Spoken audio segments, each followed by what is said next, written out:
Following Jesus' teachings in the Sermon on the Mount, it's not a sprint to the goal line and back and then you're done.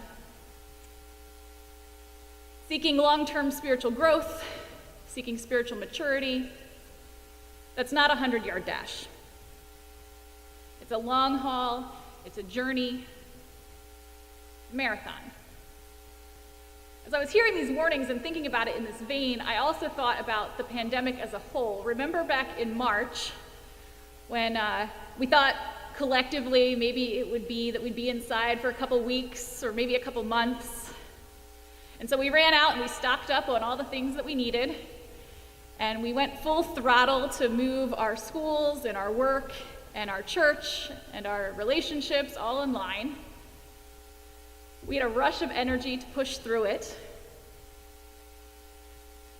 But spring moved into summer, and summer moved into fall, and now winter is approaching. And we know it's a marathon. We've got to care for each other, for ourselves, for the long haul. So how do we do that? How does the Sermon on the Mount prepare us to do that? What practices can sustain us for the journey? What practices help us along the narrow road that's ahead?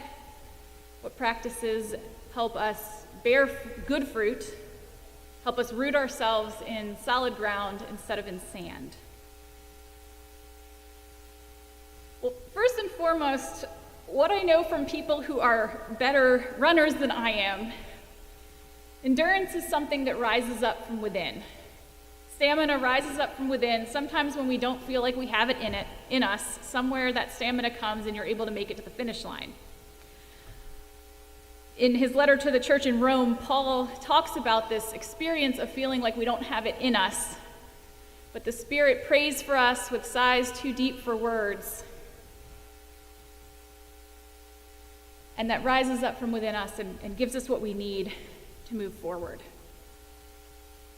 But partly, stamina comes from grace, from the good grace of God. Endurance comes from God's grace. And partly, I think stamina comes from a conscious choice, and this is what the images, I think, from the Sermon on the Mount are telling us. Stamina comes from our conscious choice to make a commitment to faith for the long haul. Not only when it feels good, not only when it gives us some immediate benefit that we can see and touch, but to commit for the long haul. That includes committing to faith in general. It also includes committing to our faith community, to other people who we journey with. Because then we can lean on each other when we don't feel like we have the strength in us. And when we do have that strength, we can be that steady presence for others who need someone to lean on.